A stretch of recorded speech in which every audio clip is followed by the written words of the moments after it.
Good morning. Good morning. Let me start by saying Democrats are more steadfast than ever in our demands to reform ICE and remove Kristi Noem. Every week we learn more disturbing information about the damage this administration is doing in our communities and how this agency is failing the American people. It's not just Democrats calling for meaningful changes. Recent Quinnipiac and Marist polls both showed nearly 2/3 of Americans disapprove of ICE's enforcement of immigration law. The American people are fed up with what they are seeing in their hard-earned tax dollars going toward brutalizing law-abiding immigrants, detaining children, breaking into homes and cars, and killing U.S. citizens. Democrats have put forward a list of common-sense changes we want to see in ICE. Our asks are simple. They're not extreme. We want ICE to be held to the same standards as our local law enforcement. Yet Republicans seem hell-bent on shutting down the Department of Homeland Security because they don't want to impose these changes that include removing masks, requiring judicial warrants, and prohibiting excessive use of force. Our proposal has been in front of Republicans since last week, and we stand ready to work with our colleagues to enact solutions to reform these critical agencies while protecting FEMA, TSA, and the Coast Guard. But we will not continue to spend Americans' tax dollars to a lawless agency headed up by an out-of-control cabinet secretary until there is more accountability. Democrats are focused on keeping our communities safe and making life more affordable to the American people. It's time Republicans finally join us in those efforts. Vice Chair Ted Lieu. Thank you, Chairman Aguilar. We have an affordability crisis in America. Americans are drowning in bills and in debt, and we know grocery prices continue to increase, the cost of everyday items continue to increase. One large reason is because of Trump's tariffs, which are increasing prices. And what are Republicans doing? They're putting into a rules vote that we can't even introduce bills to challenge Trump's tariffs. They're trying to silence members of Congress from even introducing bills to try to stop Trump's harmful tariffs. Any Republican that votes for this rule owns the consequences of these harmful tariffs, which are increasing costs. Now I'd like to talk about why Howard Lutnick must resign. Howard Lutnick knew Jeffrey Epstein was evil. I'm just going to read you some of what Howard Lutnick said in his own words. He called Jeffrey Epstein the greatest blackmailer ever. He said that when he and his wife visited Epstein's house, Epstein showed him a space to, quote, get a massage. Lutnick said they get a massage, that's what his MO was, get a massage, and I assume that was on video. This guy was the greatest blackmailer ever, blackmailed people, that's how he had money. And then he gets weirdly close to me, and Epstein says, and the right kind of massage. This then caused Lutnick to say to the American people in an interview, quote, we'll never be in the room with that disgusting person ever again. Well, guess what? The Epstein Files new release shows that not only did Howard Lutnick lie to American people, he went into business with Jeffrey Epstein. He visited Epstein Island.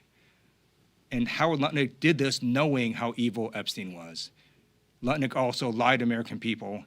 And really the real reason he should resign, he's just like one of the most politically stupidest cabinet members I've ever seen. He knew this stuff was in the Epstein Files, and yet he goes and gives an interview where he makes up these lies knowing it's gonna come back and hurt him. So he just got to resign for all those reasons. Questions? Thank you. Are you guys expecting full attendance this afternoon for the tariff rule vote? It looks like it's going to be pretty tight. That's a question for Whip Clark, but I'll tell you Democrats are energized to vote against this rule. We know what's at stake. As the Vice Chair mentioned, this is about affordability and making sure that we are standing on behalf of our constituents and pushing back against these incredible tariffs that are raising prices for everyday Americans. So that's what we're up against, and I expect Democrats to put nose up on the board, and we're encouraging members to show up when there are meaningful votes, and I would expect that to be the case today. Eric? What is the White House counteroffer on DHS? What are they willing to do, and what are they not willing to do? I haven't seen the letter, but it's not enough. That's what Leader Jeffries has indicated with Leader Schumer, and that we sent over not just the 10 requests, but legislative text as well. They sent over something that was incomplete and not enough. So that's where we are today, and I'll let the leader's office talk about the specifics. ICE and Border Patrol agents are not real police officers. And that's because real police officers are trained to de-escalate, not to escalate. Real police officers wear body cameras and not masks. And real police officers use judicial warrants and don't engage in racial profiling. We're just asking for ICE and Border Patrol to comply with the standards that real police officers comply with. Thanks, sir. The House DOJ Subcommittee is having its first hearing in a while tomorrow after Margaret Taylor Greene resigned. Now Tim Burch is the chair of that subcommittee. It's focusing on getting rid of duplicative federal programs. What is your assessment of the legacy of that subcommittee up to this point, and the legacy of DOJ overall? I think the American people will be the judge of that. They've already spoken out, many of them at the ballot box recently. Also, I think significantly, the constituents in Virginia have spoken out about the impacts of DOJ. And so I think Republicans know this. I think it's incredibly unfortunate that we are losing good federal workers who want to provide basic services to people across this country. And oftentimes, what DOJ has said they did versus what they actually did just don't align. And so I hope that that is also part of what they review. The promises that they made and what they have said that they cut versus what they've actually cut. And time again, they've brought back people who they've cut because they realize the importance of those programs. But we're losing good federal workers as a result of this administration not honoring the work that they do and providing services to people across this country. That's the unfortunate and lasting legacy of DOJ. Michael? Thank you, Mr. Chair. I want to go back to the tariff vote.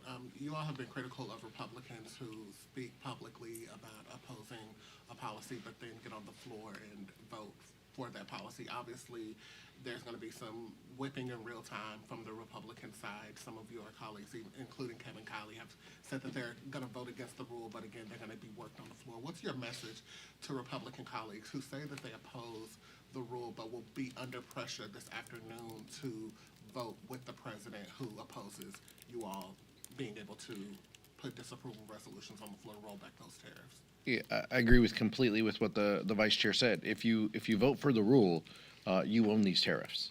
And even worse than that, if you vote for this rule, you're trying to eliminate our ability to even discuss this. This is the people's house. If we want to discuss tariffs, if we want to discuss how to help people, if we want to discuss policies that the administration is engaged in that hurt people, we should be allowed to do that.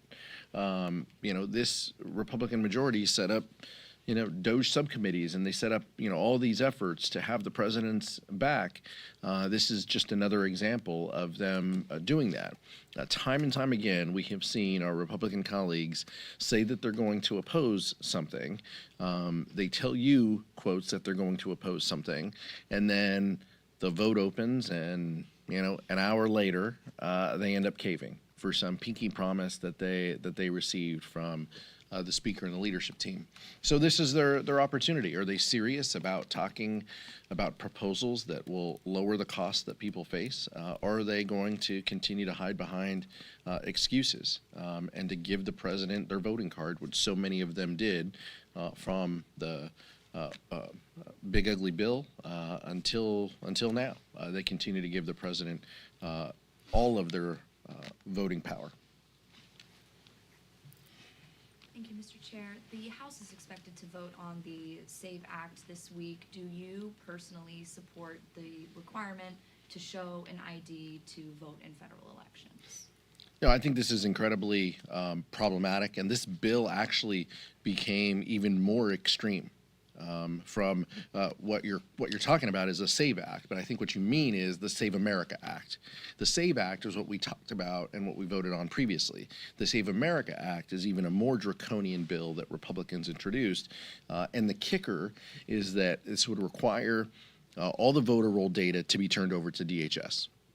The American people are sick and tired of Kristi Noem and the Department of Homeland Security walking around with blank checks doing anything they want. The last thing they want is their voter information going over to DHS.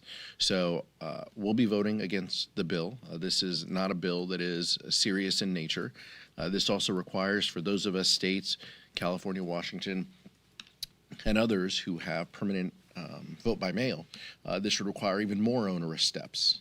I think Catherine Clark and Teresa Leger Fernandez are also going to discuss some of the steps specific to women and how this will disenfranchise millions of women across this country as they try to exercise their franchise to vote.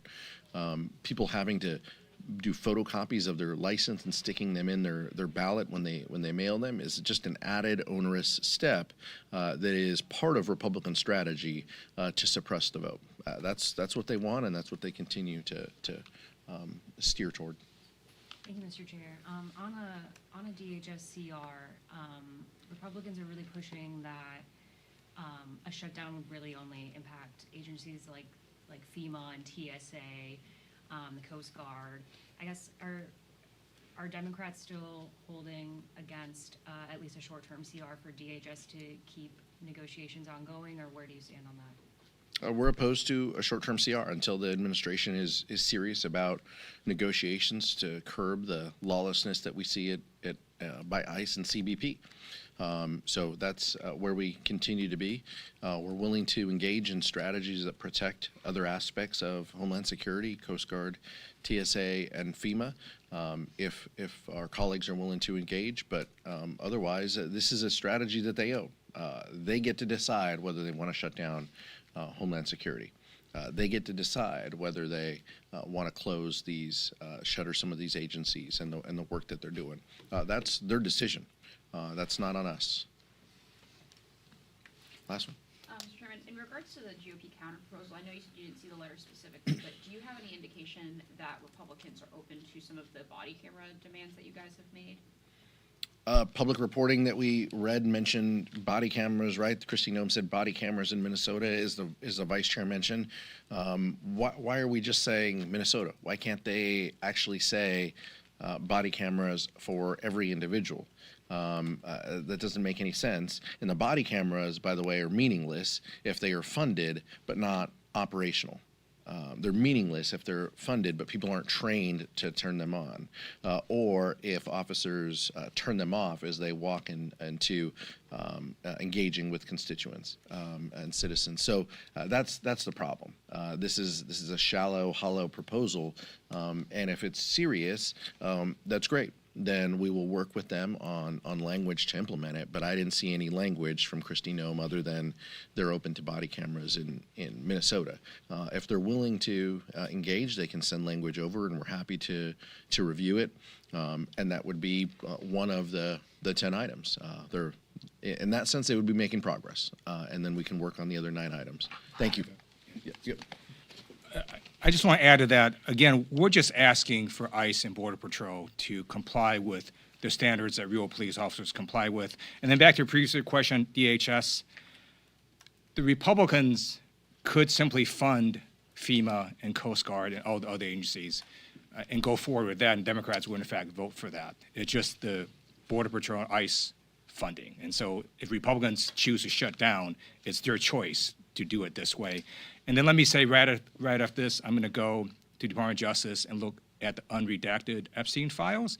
Other members of Congress have done that. There's going to be a hearing tomorrow with Attorney General Pam Bondi. If any person mentioned in the Epstein files whose name is currently redacted would like to get out in front of this and disclose stuff, they may want to do that before the storm hits. Thank you.